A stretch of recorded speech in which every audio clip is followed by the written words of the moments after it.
Bom, gente, vamos dar início a mais um vídeo para o canal Mente Aberta. Nessa sessão aqui eu vou fazer para vocês mais uma elucidação acerca da playlist de título Psicofarmacologia, tá? E aí aqui eu vou falar de mais uma das ações dos antidepressivos tricíclicos. Essa ação vai consistir aí no bloqueio dos receptores alfa-1 adrenérgicos, né? Que é esse tipo de receptor aqui. Então, o antidepressivo da classe dos tricíclicos vai aí ter como mais um dos seus mecanismos de ação bloquear esse receptor. Esse tipo de receptor ele é ativado por adrenalina e por noradrenalina. E na verdade esse alfa-1 é um subtipo dos receptores adrenérgicos. Existem vários outros tipos, mas nesse momento o que vai interessar para a gente é esse subtipo aí, o alfa-1, né, que vai estar diretamente relacionado ao modo de ação dos antidepressivos tricíclicos. Então, qual que é a principal função do alfa-1 adrenérgico? A sua principal função consiste aí em promover a vasoconstrição. Ele promove a vasoconstrição. E aí você me pergunta, Carla, o que é? O que seria isso? O que seria esse processo? A vasoconstrição consiste em um processo de contração dos vasos sanguíneos, certo? O alfa-1, quando ele é ativado pela adrenalina ou pela noradrenalina, ele vai emitir esse efeito aqui, o efeito de vasoconstrição, certo? Então, esse processo vai consistir em um aumento da pressão sanguínea, porque como os vasos são contraídos, o sangue ele é forçado a circular a uma maior distância da superfície cutânea. A superfície cutânea diz respeito à pele que cobre o corpo. Então veja, aqui eu tenho o vaso sanguíneo, aqui em repouso.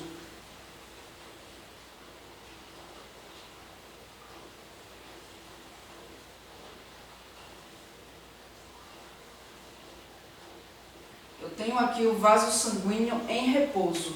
Então veja, aqui consiste na parte em que há o fluxo de sangue, né? Essa superfície aqui diz respeito à superfície cutânea, que é a superfície da pele, né? Que diz respeito à pele, que cobre aí o corpo.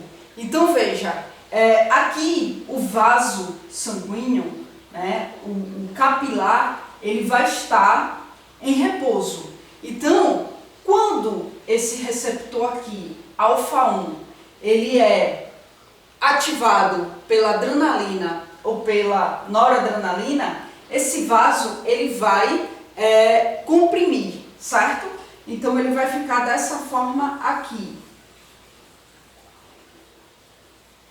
Ele se contrai.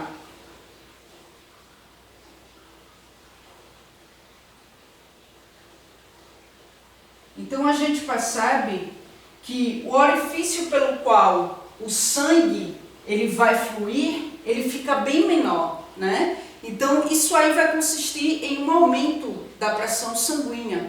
Por quê? Porque o vaso foi contraído e aí o sangue ele vai ser forçado a circular nesse espaço menor, né? Mais distante aí da superfície cutânea. Então isso requer uma maior pressão do sangue para que de fato ele possa circular, certo?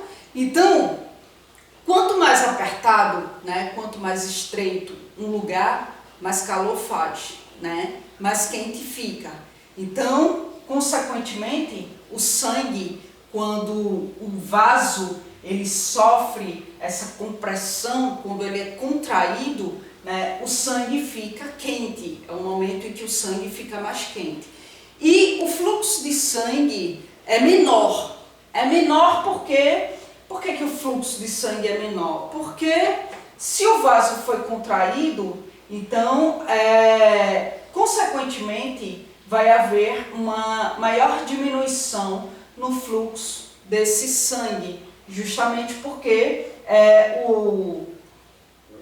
a parte interna do vaso sanguíneo, né, pela qual o sangue flui, ficou comprimida e, consequentemente, vai haver um menor fluxo de sangue e também uma menor atividade metabólica, né? A atividade metabólica também diminui.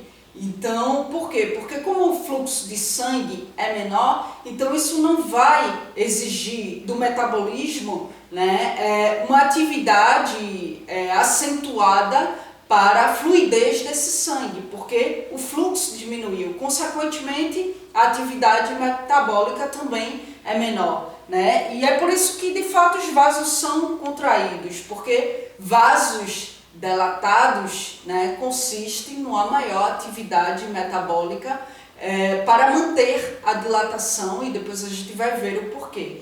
Então, quando há uma diminuição da atividade metabólica, havendo essa diminuição, o metabolismo relaxa, né? E esse relaxamento recai justamente sobre os vasos que acabam aí sendo contraídos, tá? Então, o meio químico ao redor dos vasos são modificados, né? De forma que há um menor efeito na dilatação. Daí agora você me pergunta, tá, Carla, entendi o que é a vasoconstrição, consiste aí na contração dos vasos sanguíneos, isso aí vai acarretar uma menor pressão sanguínea, aliás, uma maior pressão sanguínea, porque isso vai exigir uma maior força do sangue para que ele possa fluir, isso vai demandar uma menor atividade metabólica, e o sangue fica quente porque o vaso foi comprimido, porque o vaso foi contraído. Mas qual que é a função da vasoconstrição? Para que serve esse processo no organismo? Bom, esse é um processo de regulação da temperatura do corpo, tá? Quando a temperatura externa entra em declínio, ou seja, quando a temperatura externa cai, né, quando está frio, este processo de vasoconstrição, ele é desencadeado naturalmente. Para quê? Para que assim a temperatura do corpo seja mantida, né? Quando a gente está munido de um frio acentuado, os vasos sanguíneos são contraídos. É um processo natural, né? Causado por certas substâncias que, como eu já falei, a adrenalina ou a noradrenalina promove esse processo, né? E, inclusive, gente, um fato curioso a respeito dos vasoconstritores, né, é que eles são muito usados em anestesia local. Quando eu falo de vasoconstritores, eu me refiro justamente a substâncias que ajudam a promover de modo acentuado essa vasoconstrição. Então, os vasoconstritores, eles são muito usados em anestesia local. Por quê? Porque como há uma contração dos vasos sanguíneos, não vai haver uma rápida distribuição da intenção anestésica para outros sítios, sabe? Ela vai ficar mais condensada ali naquele local, né? Porque o vaso ele foi contraído, então, consequentemente, esse efeito anestésico não vai fluir assim tão rapidamente no sangue, né? Então, por quê? Porque, como eu já falei, o fluxo sanguíneo fica bem limitado mesmo, né? Quando os vasos são comprimidos. Então, por isso que vasoconstritores, substâncias como adrenalina, noradrenalina, que promove essa contração, ela é muito usado em anestesias locais, tá? Então, veja, gente, o que se opõe à vasoconstrição é a vasodilatação, tá? Como o próprio nome diz, a vasodilatação é o processo de dilatação dos vasos.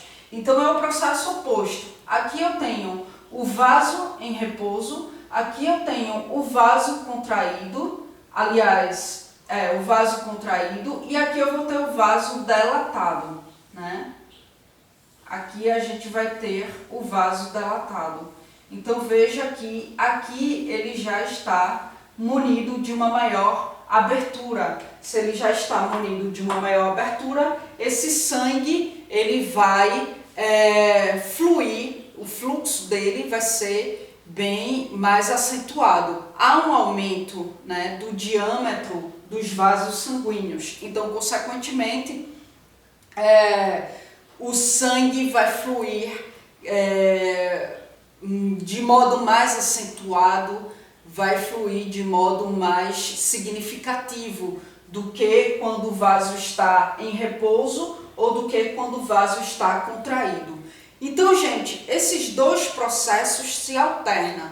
A vasoconstrição e a vasodilatação se alternam, certo? O sistema nervoso central, ele capta quando se faz necessário uma contração ou dilatação dos vasos sanguíneos, né? Então, esse processo de vasodilatação reduz a pressão sanguínea, porque como o vaso abre, como o vaso é dilatado, então o sangue não vai precisar de tanta força assim para fluir, né? Porque o vaso está munido de uma maior abertura, então esse sangue ele vai fluir mais livremente, sem necessariamente precisar de exercer uma pressão acentuada para isso, né? Por quê? Porque há um maior espaço para o fluxo sanguíneo, né?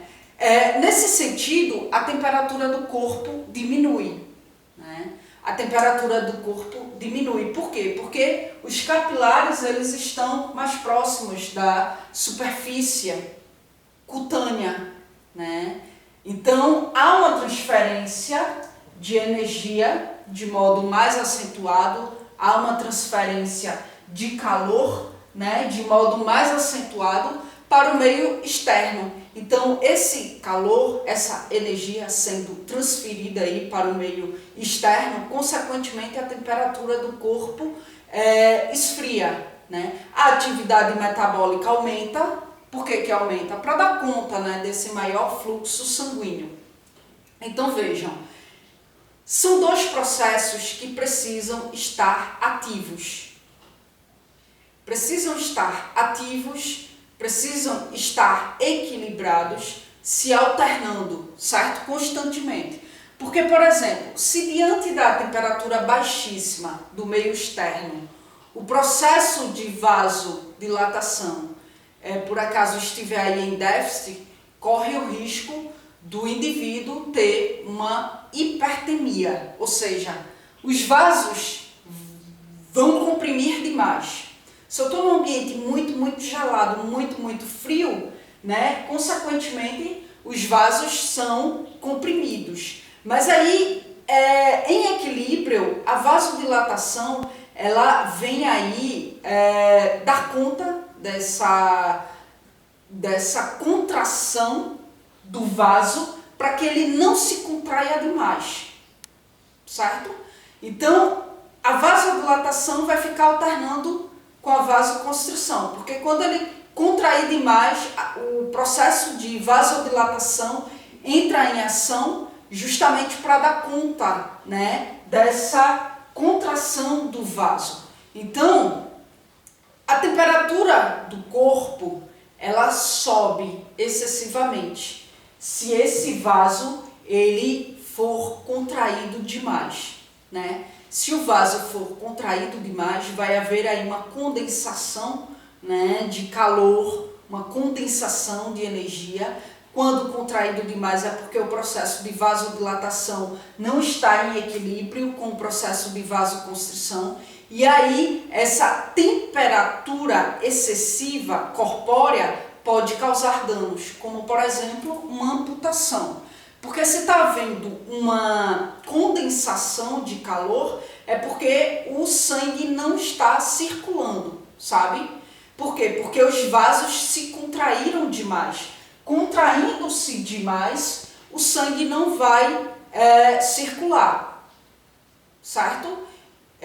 Isso ocorre, como eu falei, porque o processo de vasodilatação não está dando conta dessa contração. E aí o sangue não vai circular, né? E consequentemente isso pode acarretar na morte de um membro.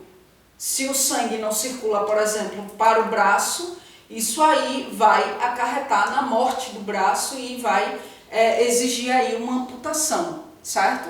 Vai ser necessário aí uma amputação.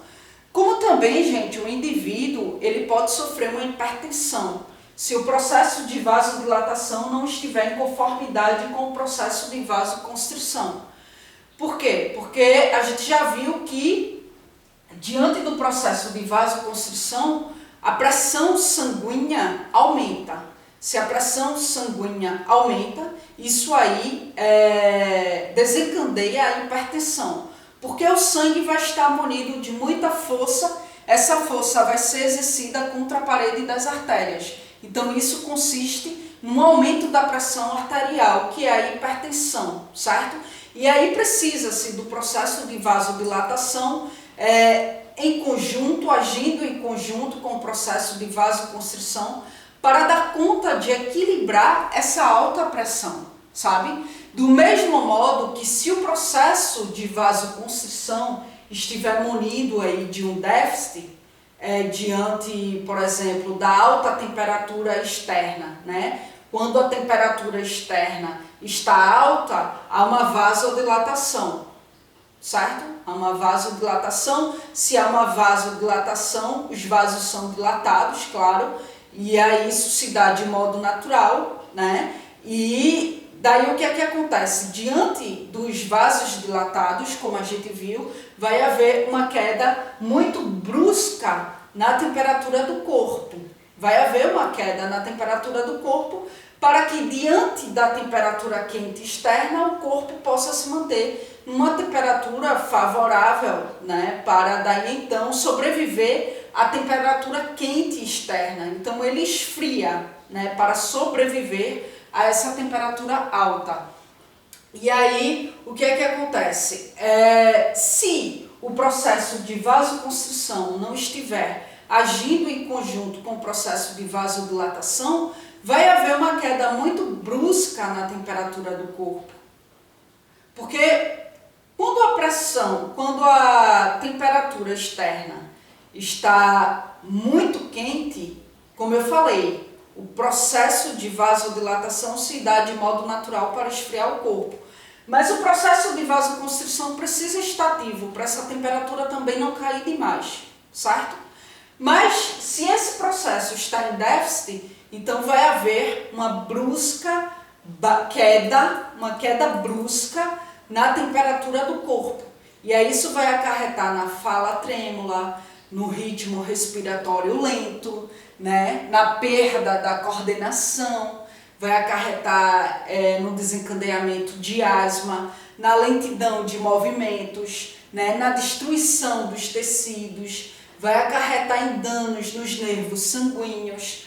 Então, a brusca baixa da atividade celular também é possível diante de uma queda exacerbada da temperatura corpórea, e essa baixa atividade celular ocasiona a morte do indivíduo. É por isso que, como eu falei para vocês, daí a importância da vasodilatação e da vasoconstrição estar ali agindo em conjunto. Então, gente, diante da temperatura alta, né, vai haver a vasodilatação de modo natural, mas a vasoconstrição precisa estar ativa para trazer um equilíbrio a essa vasodilatação, certo? Bom, pode ocorrer aí também uma hipotensão, tipo a pressão baixar demais. Na vasoconstrição a gente viu que a pressão aumenta, né? Na vasodilatação a pressão baixa, né? Então, por que a pressão baixa? A gente já viu que é porque há uma dilatação dos vasos, né? E aí sangue ele vai fluir sem necessariamente exercer pressão para isso, sem necessariamente exercer força para isso, certo? Então daí o que é que acontece?